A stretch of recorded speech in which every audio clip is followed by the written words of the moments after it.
ఆర్థిక సమస్యలు తీరిపోయేందుకు జ్యోతిష్ శాస్త్రం ప్రకారం కొన్ని పనులు చేయడం వల్ల అష్టైశ్వర్యాలు సిద్ధిస్తాయని పండితులు తెలుపుతున్నారు. ఏ మానవునికైనా ధనపరమైనటువంటి సమస్యలు ఏర్పడితే ఆ సమస్యలకు కారణాలు అన్వేషించి పరిహారము గనక చేసుకున్నట్లయితే అటువంటి సమస్యలు తొలగి శుభ ఫలితాలు కలుగుతాయని పండితులు చెబుతున్నారు. ధనపరమైన సమస్యలు, ఆర్థికపరమైనటువంటి సమస్యలు పొందేటటువంటి వారికి జ్యోతిష్ శాస్త్రం ప్రకారం కొన్ని నియమాలు ఆచరించటం వల్ల కష్టాలు తొలగి లక్ష్మీ కటాక్షం లభిస్తుంది.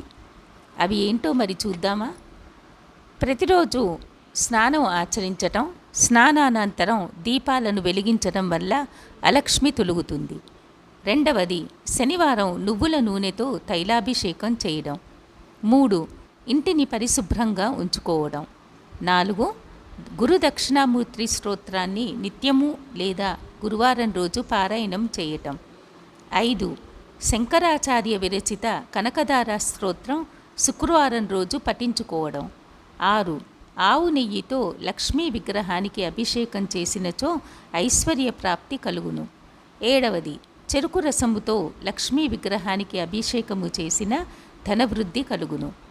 8, సువర్ణ జలముతో లక్ష్మీ విగ్రహానికి అభిషేకము చేసినచో దారిద్ర్య నాశనము కలుగును. 9, మీ వ్యాపార సంస్థలయందు, ఆఫీసులయందు తూర్పు ముఖంగా కూర్చున్న ధనప్రాప్తి కలుగును. 10, మీ గృహమున ప్రతి గదిలో ఈశాన్యము ఖాళీ ఉంచి తూర్పు వైపు తేలికైన సామాన్లు ఉంచండి. 11, తెల్లని వస్త్రము పన్నీరులో తడిపి ఎండబెట్టి ఒత్తి చేసి శుక్రవారం దీపారాధన చేసినచో సకల సంపదలు తరలివచ్చును. 12, ఉత్తరము దిక్కుగా దీపారాధన చేస్తే అష్టైశ్వర్యాలు పొందుతారు. 13, గురువారం అనగా లక్ష్మీవారం 5 వత్తులతో దీపారాధన చేసినచో అఖండ ఐశ్వర్యములు కలుగును. 14, శ్రీ మహాలక్ష్మికి ప్రీతికరమైన ఆవు నెయ్యితో దీపారాధన శుక్రవారం చేసినచో ధనప్రాప్తి కలుగును.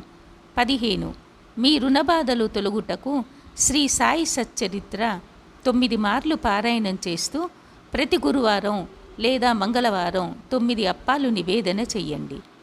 16, మీకు ధనలాభము కొరకు శ్రీ సాయి సచ్చరిత్ర 18 మార్లు పారాయణం చేస్తూ ప్రతి గురువారం కోవా నైవేద్యం చేయండి. 17, గణపతికి ప్రతి మంగళవారం జీలకర్ర బెల్లం నివేదన చెయ్యండి. 18, గణపతికి 70 అరగుంజీలు 40 రోజులు చెయ్యండి. 19, ఆత్మ ప్రదక్షిణ నమస్కారం 24 మార్లు చేయండి.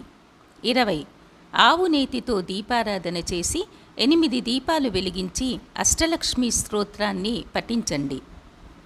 ఈ వీడియో మీకు నచ్చినట్లయితే లైక్ చేయండి, షేర్ చేయండి, మా ఛానల్ని సబ్స్క్రైబ్ చేయండి.